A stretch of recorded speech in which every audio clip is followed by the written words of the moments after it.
Praise the Lord. ദൈവനാമത്തിൽ നന്ദി നിറഞ്ഞ ഹൃദയത്തോടെ ദൈവത്തെ സ്തുതിക്കുന്നു, വാഴ്ത്തുന്നു. ഇന്ന് പൽക്കാലം നിങ്ങളോടൊപ്പമായിരിക്കാൻ ദൈവം സഹായിച്ചോർത്ത് ദൈവത്തെ സ്തുതിക്കുകയാണ്. IPC അയർലൻഡ് റീജിയൻ സിസ്റ്റർ ഫെലോഷിപ്പിൻ്റെ ചെയർപേഴ്സണായ sister Jessy Mathew, sister Jolly Chikku, sister Lini Daniel, sister Blessy Susan Joshua എന്നിവർക്ക് ഞാൻ ദൈവനാമത്തിൽ വന്ദനം അർപ്പിക്കുകയാണ്. അതോടൊപ്പം തന്നെ വേദിയിലായിരിക്കുന്ന ദൈവദാസന്മാർ, ദൈവമക്കൾ എല്ലാവരെയും ഞാൻ സ്നേഹവന്ദനം അറിയിക്കുകയാണ്. ഇന്ന് പോൽക്കാലം ഇവിടെ ഇങ്ങനെ ദൈവത്തെ വചനം പറയുവാൻ ദൈവം എനിക്കൊരു അവസരം നൽകിയ ദൈവത്തിൻ്റെ കരുണയ്ക്കായി ഞാൻ ദൈവത്തെ സ്തുതിക്കുകയാണ്. എനിക്ക് അല്പനിമിഷങ്ങൾ മാത്രമേ ഉള്ളൂ. എനിക്ക് സാക്ഷ്യം പറഞ്ഞാൽ ഇവിടെ എങ്ങും എത്തത്തില്ല. ഒരു 1.5 മണിക്കൂർ കിട്ടിയാൽ എൻ്റെ സാക്ഷ്യങ്ങളിങ്ങനെ നീണ്ടുപോകും. അതുപോലെ ദൈവം എന്നെ നടത്തിയ വിധങ്ങളുണ്ട്. എന്നാൽ ഞാൻ ഇന്ന് പോൽക്കാലം അല്പം വചനം പറയാൻ ആഗ്രഹിക്കുന്നു. 1 ദിനവൃത്താന്തം 4-ാം അധ്യായം 10-ാം വാക്യം വായിക്കാം. മതി. Thank you. നാം തിരുവചനം വായിക്കുമ്പോൾ, തിരുവചനത്തിൽ കാണുമ്പോൾ അനേക ദൈവഭക്തന്മാരുടെ പ്രാർത്ഥന നമുക്ക് കേൾക്കുവാൻ കഴിയും. മോശ പ്രാർത്ഥിച്ചു, ദാവീദ് പ്രാർത്ഥിച്ചു, ദാനിയേൽ പ്രാർത്ഥിച്ചു. അങ്ങനെ അനേക ഭക്തന്മാരുടെ പ്രാർത്ഥനയും അതിൻ്റെ നമുക്ക് കാണുവാൻ കഴിയും. എന്നാൽ ഞാനിവിടെ കാണുന്നത് യബ്ബേസിൻ്റെ പ്രാർത്ഥനയെക്കുറിച്ച് പറയാനാണ് ആഗ്രഹിക്കുന്നത്. യബ്ബേസ് ഒരു പ്രത്യേക കഴിവുള്ള ആളല്ല. യബ്ബേസ് ഒരു പ്രവാചകനല്ല, ഒരു പുരോഹിതനല്ല, ഒരു സാധാരണക്കാരനായ ഒരു മനുഷ്യനാണ് യബ്ബേസ്. ആ യബ്ബേസിനെ അവൻ്റെ അമ്മ അവനെ വ്യസനത്തോട് പ്രസവിച്ചു എന്ന് പറഞ്ഞ് അവന് യബ്ബേസ് എന്ന് പേരിട്ടും. യബ്ബേസിൻ്റെ ഒരു പ്രത്യേകത ഞാൻ പലപ്പോഴും ദൈവവചനം വായിക്കും ഞാൻ ചിന്തിക്കാറുണ്ട്. യബ്ബേസ് അവൻ്റെ ആവശ്യങ്ങളോ ആഗ്രഹങ്ങളോ ഒന്നും ഒരു മനുഷ്യനോടും ഷെയർ ചെയ്തിട്ടില്ല. അവനറിയാം, അവൻ പ്രാർത്ഥിക്കുന്ന, അവൻ വിളിച്ചപേക്ഷിക്കുന്ന ദൈവത്തിന് അവൻ്റെ പ്രാർത്ഥന കേട്ട്, അവൻ്റെ യാചകരുടെ ശബ്ദം കേട്ട് അവന് വേണ്ടി പ്രവർത്തിപ്പാൻ കഴിയുന്ന ഒരു ദൈവമുണ്ടെന്നുള്ളതായ ഉറപ്പ് ഈ യബ്ബേസിനുണ്ട്. ആയതുകൊണ്ട് ഒരു മനുഷ്യ ദൈവം ആശ്രയിച്ചില്ല. യബ്ബേസിനറിയാം ഞാൻ ആരെയാണ് സേവിക്കുന്നത്. എന്നെ വിടിയിപ്പാൻ, എൻ്റെ പ്രാർത്ഥനയ്ക്ക് ഹല്ലേലൂയ മറുപടി തരുവാൻ കഴിവുള്ളവനായ ഒരു ദൈവമാണ് അതെ ഞാൻ സേവിക്കുന്നവനറിയാം. ആ ദൈവം എത്രമാത്രം ആ ദൈവത്തെ അടുത്തറിഞ്ഞ ഒരു വ്യക്തിയാണ് യബ്ബേസ്. യബ്ബേസിൻ്റെ വേറൊരു പ്രത്യേകത എന്ന് പറഞ്ഞാൽ അവൻ സഹോദരന്മാരുടെ ഇടയിൽ മാന്യനായിരുന്നു. അവന് ദൈവം കഷ്ടങ്ങളൊക്കെ കടന്നു വന്നെങ്കിലും അത് ഒരു യബ്ബേസിൻ്റെ പ്രാർത്ഥന എന്താണെന്നറിയാമോ? ദൈവത്തെ നീ എന്നെ നിശ്ചയമായി അനുഗ്രഹിച്ച് എൻ്റെ അതിർ വിസ്താരമാക്കണം. നിൻ്റെ കൈ എന്നോട് കൂടി ഇരുന്ന് അനർത്ഥം എനിക്ക് വ്യസനത്തിന് കാരണമായി തീരാതെ വണ്ണം എന്നെ കാക്കുകയും ചെയ്താൽ കൊള്ളായിരുന്നു. അവൻ അപേക്ഷിച്ചതിനെ ദൈവം അവന് നൽകി. അവൻ പ്രാർത്ഥിച്ച് നീ എന്നെ നിശ്ചയമായി അനുഗ്രഹിക്കണം, എൻ്റെ അതിരുകളെ വിശാലമാക്കണം, നിൻ്റെ കൈ എന്നോട് കൂടി ഇരിക്കണം, അനർത്ഥം എനിക്ക് വ്യസനത്തിന് കാരണമായി തീരാതെ വണ്ണം എന്നെ കാക്കണം. വ്യക്തമായ ഒരു പ്രാർത്ഥനയാണ്. പലപ്പോഴും നമ്മുടെയൊക്കെ പ്രാർത്ഥന ജൽപ്പനങ്ങളായി പോകാറുണ്ട്. അത് എന്താണ് പ്രാർത്ഥിക്കുന്ന പോലും നമുക്ക് പോലും അറിയാത്ത അനുഭവങ്ങളുണ്ട്. എന്നാൽ വ്യക്തമായി അത് പ്രാർത്ഥിക്കുവാനിട വന്നു.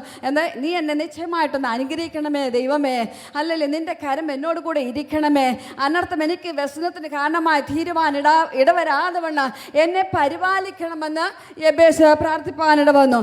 ആവർത്തനം 28:1 കാണുന്നു, നിൻ്റെ ദൈവമായ യഹോവയുടെ വാക്ക് ശ്രദ്ധയോടെ കേട്ട് ഇന്ന് ഞാൻ നിന്നോട് ആജ്ഞാപിക്കുന്ന സകല കൽപ്പനകളും പ്രമാണിച്ച് നടന്നാൽ, അതെ ശകലമല്ല സകല കൽപ്പനകളും പ്രമാണിച്ച് നടന്നാൽ ഭൂമിയിലുള്ള സർവ്വജാതികൾക്കും മീതെ ഉന്നതമാക്കുമെന്നാണ് അല്ലല്ലേ ദൈവവചനത്തിൽ കാണുന്നത്.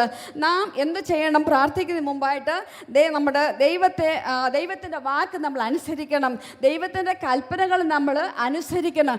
അങ്ങനെ പ്രാർത്ഥിക്കുമ്പോൾ ദൈവം നമ്മളെ ഉയർത്തും. ദൈവത്തിനൊരു അനുഗ്രഹം വേണോ? ദൈവത്തിൽ താണിരിക്കണം, ദൈവത്തെ ഒന്ന് അറിയണം, ദൈവം ആരാണെന്ന് നമ്മൾ മനസ്സിലാക്കണം, ദൈവത്തിൻ്റെ കൽപ്പനകളിൽ കൂടി നടക്കണം, ദൈവം ആഗ്രഹിക്കുന്ന അളവിൽ ദൈവവചനത്തോടൊപ്പം നമ്മൾ നടന്ന് അത് നമ്മുടെ ജീവിതത്തിൽ പ്രാവർത്തികമാക്കുമ്പോൾ മാത്രമേ നമ്മുടെ പ്രാർത്ഥനകൾക്കും നമ്മുടെ യാചനകൾക്കും ഒക്കെ മറുപടി ലഭിക്കുകയുള്ളൂ. അതെ, യാക്കോബിൻ്റെ ലേഖനം 5-ാം അധ്യായം 17-18 വാക്യത്തിൽ കാണുന്നു, ഏലിയാവ് നമുക്ക് സമസ്വഭാവമുള്ള മനുഷ്യനായിരുന്നു. അതെ, ഏലിയാവ് പ്രാർത്ഥിച്ചു, ദൈവത്തോട് അപേക്ഷിച്ചു. 3 സംവത്സരവും 6 മാസവും ഭൂമിയിൽ മഴ പെയ്തില്ല എന്ന് കാണുവാനിട വന്നു. വീണ്ടും അവൻ പ്രാർത്ഥിച്ചു. അവൻ പ്രാർത്ഥിച്ചപ്പോൾ ഭൂമിയിൽ ആകാശത്ത് നിന്ന് മഴ പെയ്യുവാനിട വന്നു. ഹല്ലേലൂയ.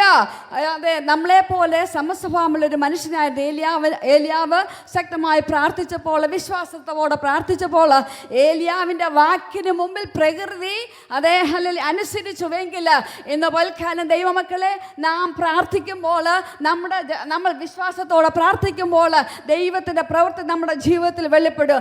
അപ്പോസ്തല പ്രവൃത്തി 16-ാം അധ്യായം 25-ാം വാക്യത്തിൽ അർദ്ധരാത്രിയിൽ പൗലോസും ശീലാസും അതെ ദൈവത്തെ പാടി സ്തുതിച്ചു എന്ന് വായിക്കുവാനിട വരുന്നു. അത് സുഖകരമായ അവസ്ഥയിലല്ല, അവർ കാരാഗ്രഹത്തിലാണ് ദൈവത്തെ പാടി സ്തുതിച്ചത്. അവരുടെ കൈകൾ ചങ്ങലകളാൽ, ഇരുമ്പ് ചങ്ങലകളാൽ ബന്ധിക്കപ്പെട്ട്, ഇരുമ്പ് വാതിലുകളാൽ അടയപ്പെട്ട് അതെ കാരാഗ്രഹത്തിലായിരിക്കുന്ന അവസ്ഥയിൽ അർദ്ധരാത്രിയുടെ അനുഭവങ്ങളിൽ അതെ ദൈവദാസന്മാർ ദൈവത്തെ പാടി സ്തുതിച്ചു. അവർ ആരാധിച്ചപ്പോൾ അവരുടെ കയ്യിലെ ബന്ധനങ്ങൾ മാത്രമല്ല, ആ തടവറയിലുള്ള എല്ലാ ആൾക്കാരുടെയും ഹല്ലേലൂയ ആ കയ്യിലെ ചങ്ങലകൾ, അവരെ ബന്ധിച്ചിരുന്ന ബന്ധനങ്ങൾ അഴിയപ്പെടുവാനിട വന്നു. ഞാൻ പലപ്പോഴും ചിന്തിക്കാറുണ്ട്, നമ്മുടെ ജീവിതത്തിൽ ഒരു കഷ്ടത വന്നാൽ നമ്മൾ പ്രയാസപ്പെട്ടു പോകരുത്. അത് പലപ്പോഴും എൻ്റെ ജീവിതത്തിൽ അനുഭവിച്ച കഷ്ടതകൾ അനേകരോട് പറയുമ്പോൾ അത് അവർക്ക് ആശ്വാസമായി തീർന്നിട്ടുണ്ട്. നിങ്ങളുടെ സാക്ഷ്യമത അത് ഞങ്ങളെ ജീവിപ്പിക്കുന്നതാണെന്ന് ഞാൻ കേൾക്കുവാൻ ഇട വന്നിട്ടുണ്ട്. അപ്പം അത് നമ്മുടെ കഷ്ടങ്ങളിൽ, അതേ പ്രയാസവേളകളിൽ, അതെ നമ്മുടെ ജീവിതത്തിന് മുമ്പിൽ ഇരുട്ടിൻ്റെ അനുഭവങ്ങൾ, ബന്ധനസ്ഥനായിരിക്കുന്ന അനുഭവങ്ങളൊക്കെ ജീവിതത്തിൽ കടന്നു വരുമ്പോൾ നാം ആരാധിച്ചാൽ നമുക്ക് മാത്രമല്ല നമ്മളോടൊപ്പമായിരിക്കുന്ന ഓരോ ജനത്തിനും വിടുതലായിരിക്കും. ഒരു കാരാഗ്രഹം പൗലോസിനും ശീലാസിനും കാരാഗ്രഹത്തിൻ്റെ അനുഭവങ്ങൾ ഒരു ബന്ധനമായിരുന്നില്ല, ദൈവത്തെ ആരാധിപ്പാൻ തടസ്സമായിരുന്നില്ല. ചങ്ങല ദൈവത്തെ ആരാധിപ്പാൻ ഒരു തടസ്സമായിരുന്നില്ല. അതെ, അർദ്ധരാത്രിയുടെ അനുഭവം അതെ ദൈവത്തെ ആരാധിപ്പാൻ ഒരു തടസ്സമായിരുന്നില്ല. അവർ പ്രാർത്ഥിച്ചു. ഞാൻ വിശ്വസിക്കുന്നു, നമ്മൾ വായിക്കുന്നുണ്ട്, ഇവർ തലവറയിലായത് നിമിത്തമാണ് അവരെ കാരാഗ്രഹ പ്രമാണിയും അവനോട് കൂടി ഉള്ളവരും രക്ഷപ്പെടുവാനിട വന്നു. പലപ്പോഴും നമ്മുടെ ജീവിതത്തിൽ കഷ്ടത വരുമ്പോൾ പലർക്കും അതൊരു അനുഗ്രഹമായി തീരട്ടെ. അത് ആ കാരാഗ്രഹത്തിൻ്റെ അനുഭവത്തിൽ അവർ പ്രാർത്ഥിച്ചപ്പോൾ, ആരാധിച്ചപ്പോൾ കാരാഗ്രഹത്തിൻ്റെ അടിസ്ഥാനങ്ങൾ കുലുങ്ങി എന്ന് ഞാൻ വായിക്കുന്നു. അടിസ്ഥാനങ്ങൾ കുലുങ്ങി, അവരുടെ ചങ്ങലകൾ ബന്ധനങ്ങൾ മാറ്റപ്പെട്ടു. അതേ കാരാഗ്രഹ പ്രമാണി അവർക്ക് നേടുവാൻ കഴിഞ്ഞു. ഒരാളല്ല, കാരാഗ്രഹ പ്രമാണിയോട് കൂടെയുള്ള എല്ലാവരുടെ മേലും ദൈവം കരുണ ചെയ്തു.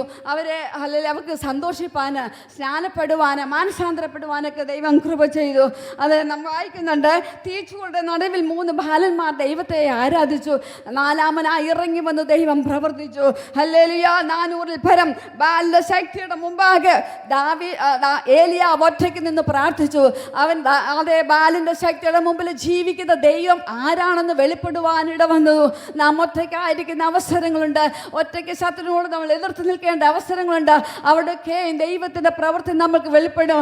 വാസ്തവമായി ദൈവസ്ഥനിൽ നമ്മൾ മുട്ടുകുത്തി പ്രാർത്ഥിക്കുമ്പോൾ ദൈവത്തിൻ്റെ അത്ഭുതകരമായ ആ വിടുതൽ നമ്മുടെ ജീവിതത്തിൽ അനുഭവിപ്പാൻ കഴിയും. ഒരു ദൈവ പൈതലിൽ നാം ചിന്തിക്കണം, ഏറ്റവും നല്ല ഒരു യോദ്ധാവിന് മാത്രമേ ദൈവം യുദ്ധം ഏൽപ്പിക്കുകയുള്ളൂ. അത് ദൈവജനമേ, ദൈവ പൈതലേ, നിങ്ങളുടെ ജീവിതത്തിൽ ഇന്ന് യുദ്ധമുണ്ടോ? അതെ, നമ്മളെ ഒരു നല്ല യോദ്ധാവായി തീർക്കാൻ വേണ്ടിയാണ് നമ്മുടെ ജീവിതത്തിൽ യുദ്ധമുള്ളത്. നമ്മളെ നിലനിർത്തുവാൻ ദൈവത്തിന് കഴിയും. ഒരു വലിയ ശക്തിയായ ഗോലിയാത്ത് നമ്മൾ ഇസ്രായേലിൻ്റെ ജനത്തിനെതിരെ അഥവാ ദൈവജനത്തിനെതിരെ വെല്ലുവിളിച്ച് വന്നപ്പോൾ അവിടെയുള്ള ജനമെല്ലാം മാറി നിന്നതേയുള്ളൂ പേടിച്ച്. എന്നാൽ അഭിഷേകം പ്രാപിച്ചതായ ഹല്ലേലൂയ ദാവീദ് ആ ഫെലിസ്തീനെ തോൽപ്പിച്ച് കളയുവാൻ ഇടവന്നു. ദൈവത്തിൻ്റെ ജനത്തെ വെല്ലുവിളിച്ച് ഇല്ലാതാക്കുവാൻ കടന്നു വന്ന ഗോലിയാത്ത് എന്ന ശക്തിയെ, ആ ഫെലിസ്തീനെ ഹല്ലേലൂയ തകർത്ത് കളയുവാൻ ദാവീദിന്റെ ശക്തി കൊണ്ട് കഴിയുമായിരുന്നില്ല. ദാവീദിൽ പകർന്നതായ ആ അഭിഷേകമാണ് ആ ഗോലിയാത്തിനെ തകർക്കുവാനുള്ള ശക്തി എന്ന് ഞാൻ അതെ ഹല്ലേലൂയ. അതെ, ദൈവത്തിന്റെ വലിയ പ്രവൃത്തി അവിടെ വെളിപ്പെടുവാനിട വന്നു.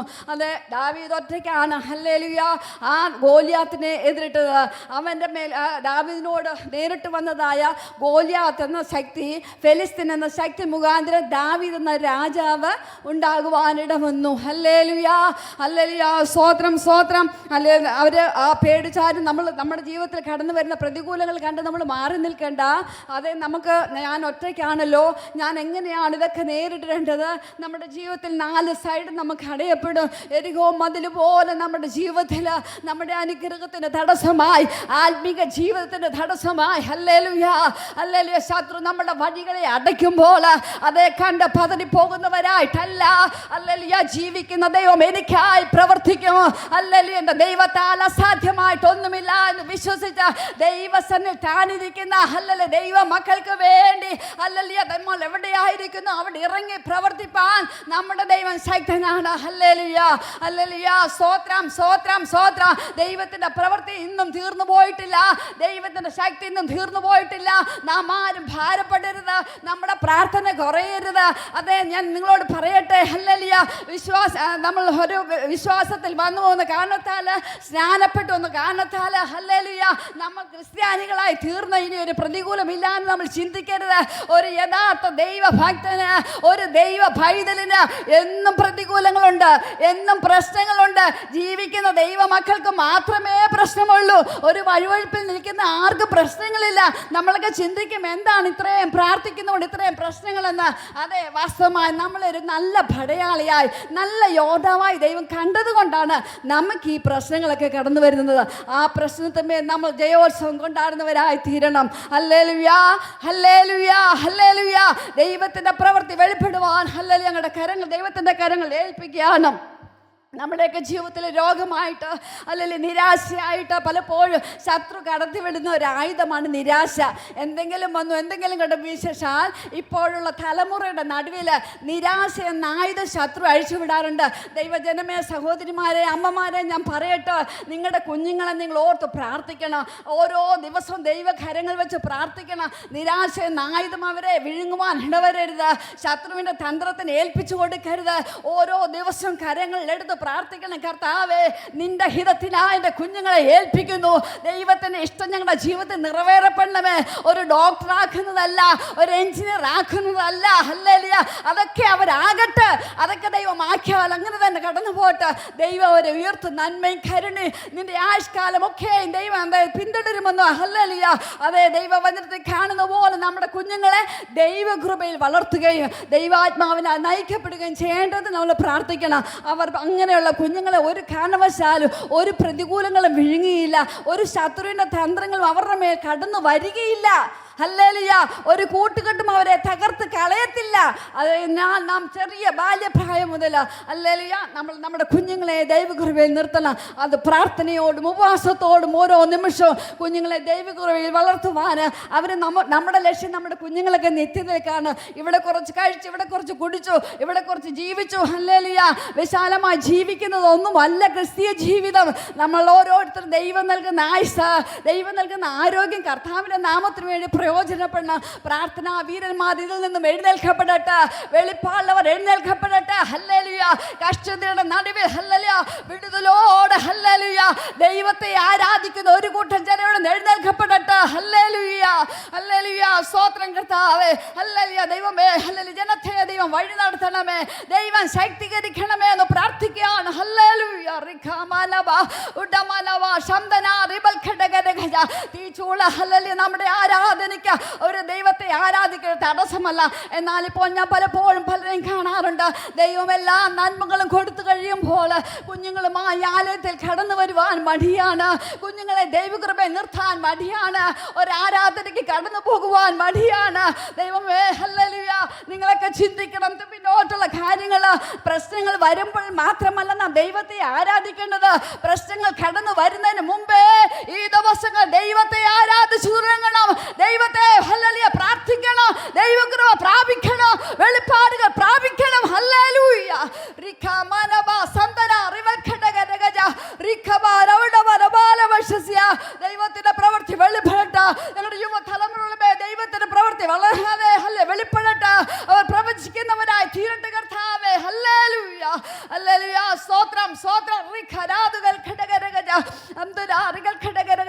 നിങ്ങൾക്ക് തലമുറകൾ തരുമ്പോൾ നിങ്ങൾ ആലയത്തിൽ കുഞ്ഞുങ്ങളെ കൊണ്ട് വരണം കേട്ടോ.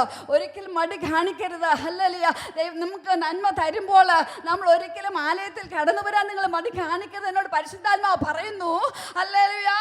നിങ്ങൾക്ക് നന്മ തരുമ്പോൾ ആ നന്മയെ പിടിച്ച് വീട്ടിൽ കുത്തിയിരുന്ന് ഉറങ്ങുവാനല്ല, ടി വി കാണുവാനല്ല, മൊബൈൽ കണ്ടുകൊണ്ടിരിക്കുവാനല്ല, ആ ദൈവം നൽകിയ നന്മയ്ക്ക് അനുസരിച്ച് നാം ആലയത്തിലേക്ക് കടന്നു വരണം.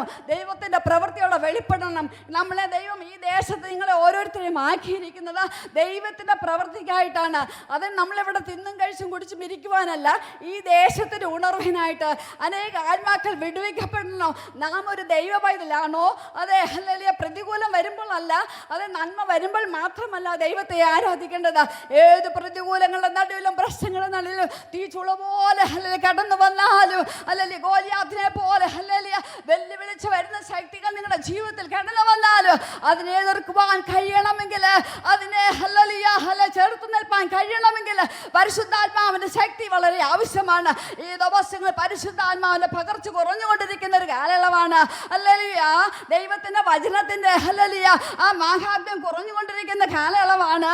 എല്ലാവർക്കും മാനുഷ്യമായ നന്മകൾ മതി. ഹല്ലേലൂയ. കുറേ ഭവനം, കുറേ വീടുകൾ, കാറുകൾ, ഈ ലോകത്തിൻ്റെ നന്മകളൊക്കെ നാം അനുഭവിച്ച് ഇവിടം കൊണ്ട് നമ്മുടെ ജീവിതം അവസാനിപ്പിക്കാനല്ല ദൈവം ആഗ്രഹിക്കുന്ന അളവിൽ നമ്മൾ ആയിത്തീരണം.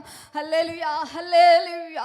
അതേ കാണുന്നു, ഞാൻ പറഞ്ഞ പോലെ ഹല്ലേലൂയ നമ്മുടെയൊക്കെ ജീവിതത്തിൽ വ്യക്തിപരമായിട്ട് ചില ഹല്ലേലൂയ പ്രതികൂലങ്ങൾ, പ്രശ്നങ്ങൾ, ജോലിക്കായിരിക്കുന്ന ഇടങ്ങളിലൊക്കെ കടന്നു വരും. എന്നാൽ നാം ഒരു ദൈവ പൈതലാണെന്ന് തെളിയിച്ചു കൊടുക്കണം. നമ്മളെ വെറുക്കുന്നവരെ, നമ്മളെ നിന്ദിക്കുന്നവരെ നമ്മൾ സ്നേഹിക്കണം. അത് നമ്മുടെ സ്നേഹം കണ്ടു വേണം, നമ്മുടെ കരുണ കണ്ടു വേണം അനേകർ ഈ ദൈവകൃപയിലേക്ക് കടന്നു വരുവാൻ. നമുക്ക് വിശേഷാല സഹോദരിമാർക്ക് ഒത്തിരി പേരോട് സുവിശേഷം പറയുവാൻ കഴിയും. എന്താണെന്ന് വെച്ചാൽ പലരും ഹോസ്പിറ്റലുകളിൽ ജോലി ചെയ്യുന്നവരാണ്. അതുപോലെ തന്നെ ഏറെ പ്രാർത്ഥിക്കുവാൻ കഴിയുന്നതും സഹോദരിമാർക്കാണെന്ന് ഞാൻ വിശ്വസിക്കുന്നു. രാത്രിയുടെ യാമങ്ങളിൽ എഴുന്നേറ്റിരുന്ന് പ്രാർത്ഥിപ്പാൻ കഴിയും. നമ്മുടെ ഹല്ലേലൂയ നമ്മുടെ സഭകൾക്ക് വേണ്ടി, ദൈവദാസന്മാർക്ക് വേണ്ടി സുവിശേഷം അറിയിക്കാൻ കഴിയാതെ വണ്ണം ഹല്ലേലൂയ പ്രതികൂലങ്ങളിലായിരിക്കുന്ന നോർത്ത് ഇന്ത്യയിൽ ഹല്ലേലൂയ പ്രതികൂലങ്ങളിലായിരിക്കുന്ന പ്രിയപ്പെട്ടിട്ടുണ്ട്. നിങ്ങൾ അറിയുന്നില്ല, അനേക ജനം പലപ്പോഴും ന്യൂസുകൾ വെളിയിൽ വരുന്നില്ല. അനേക ജനം കാരാഗൃഹത്തിൽ അടയ്ക്കപ്പെടുന്ന ദൈവദാസന്മാരുണ്ട്. അനേക കഷ്ടങ്ങളായിരിക്കുന്ന ദൈവദാസന്മാരുണ്ട്. ആ ജനത്തിന് വേണ്ടി ഹല്ലേലൂയ പ്രാർത്ഥിക്കേണ്ടതായ ഓരോരുത്തർക്കും ഓരോ ഘടനയുണ്ട്. നിങ്ങളെയൊക്കെ ദൈവം അതിനായി ഏൽപ്പിച്ചിരിക്കുകയാണ്. നമ്മെ ഓരോരുത്തരെയും ദൈവം ഏൽപ്പിച്ചിരിക്കുകയാണ്. ഹല്ലേലൂയ. എൻ്റെ സാക്ഷി ഞാൻ ചുരുക്കം ചെല്ലാൻ പറയുവാൻ ആഗ്രഹിക്കുന്നു. ഹല്ലേലൂയ. ഞാൻ രണ്ട് പ്രാവശ്യം ഞാൻ ഈ ലോകത്തിൽ നിന്ന് മാറ്റപ്പെട്ട അനുഭവം എൻ്റെ ജീവിതത്തിൽ കടന്നു വന്നു.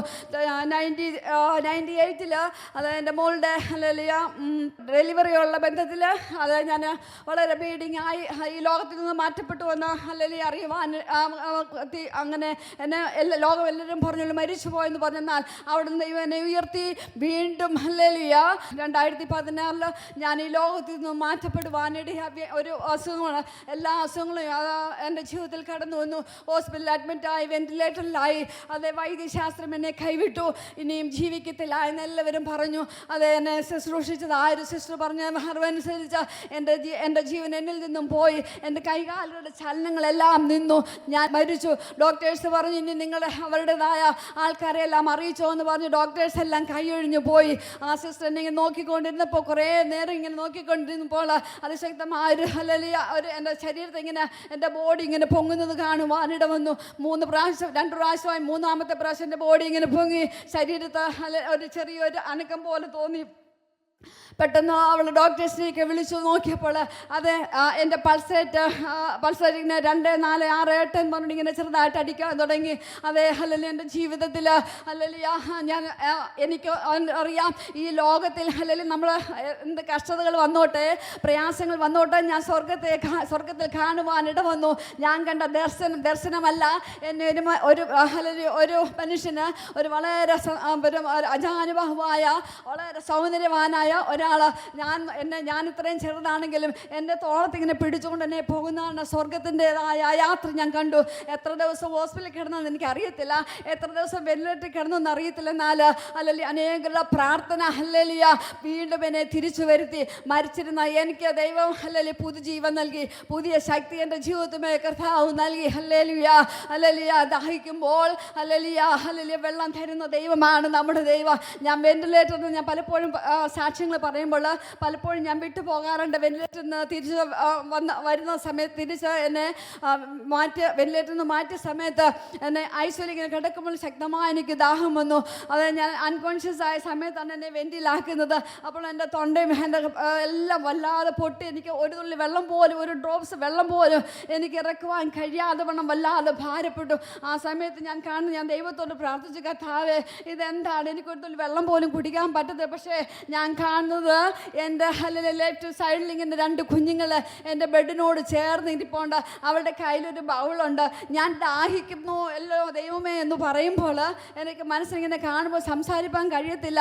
എന്നാലും ആ കുഞ്ഞുങ്ങൾ ആ ബൗളിൽ ഇങ്ങനെ ഈ വെള്ളം ഇങ്ങനെ എന്തോ ഇങ്ങനെ കലക്കുന്ന സ്പൂൺ ഇട്ടെന്ന് ഇങ്ങനെ കലക്കുന്നതായി കാണും. പെട്ടെന്ന് എൻ്റെ ദാഹം എവിടെ പോയെന്ന് അറിയത്തില്ല. എല്ലാവരോടും ഞാൻ ഈ കുഞ്ഞുങ്ങളോട് ഞാൻ സംസാരിക്കും. എൻ്റെ പ്രിയപ്പെട്ടവരോട് പറയുമ്പോൾ ശ്രദ്ധിക്കത്തില്ല. എൻ്റെ ചർച്ചിലുള്ള പ്രിയപ്പെട്ടവരോട് ഞാൻ പറഞ്ഞു, വരുന്നവരൊക്കെ ഞാൻ ഇവിടെ കണ്ടോ, ആ കുഞ്ഞുങ്ങളെ കണ്ടോ എന്നൊക്കെ ചോദിക്കാറുണ്ട്.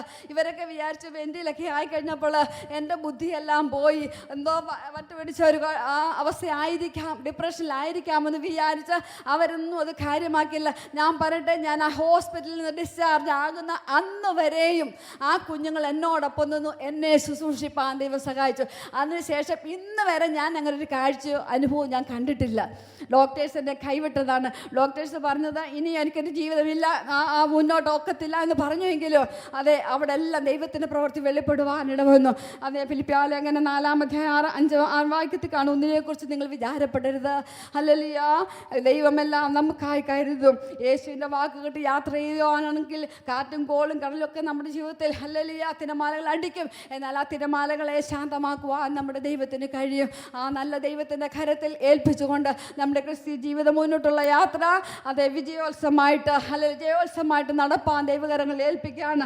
അതേ ആരാധനയ്ക്ക് യോഗ്യനായ ദൈവത്തെ ഹല്ലേലൂയ ആരാധിക്കാൻ, അല്ലെങ്കിൽ ദൈവശക്തിയോട് ആരാധിക്കുവാൻ, പ്രാർത്ഥിപ്പാൻ എല്ലാ ദൈവജനത്തെയും ദൈവം സഹായിക്കട്ടെ എന്ന് അനുഗ്രഹിക്കട്ടെ എന്ന് ഞാൻ ദൈവസന്നിധിയിൽ പ്രാർത്ഥിക്കുകയും ആശംസിക്കുകയും ചെയ്യുന്നു. വിശേഷാൽ ഈ മീറ്റിങ്ങിലേക്ക് എന്നെ വിളിച്ച പ്രിയ ബ്ലെസ്സി സിസ്റ്ററോടുള്ള നന്ദി ഞാൻ അറിയിക്കുകയാണ്. എൻ്റെ പ്രിയപ്പെട്ട എല്ലാ സഹോദരിമാരോട്, ഇവിടെ ആയിരിക്കുന്ന എല്ലാ പ്രിയപ്പെട്ടവരോടും എൻ്റെ നന്ദി അറിയപ്പെടുന്നു. ദൈവമക്കൾ എനിക്കായി പ്രാർത്ഥിക്കുക.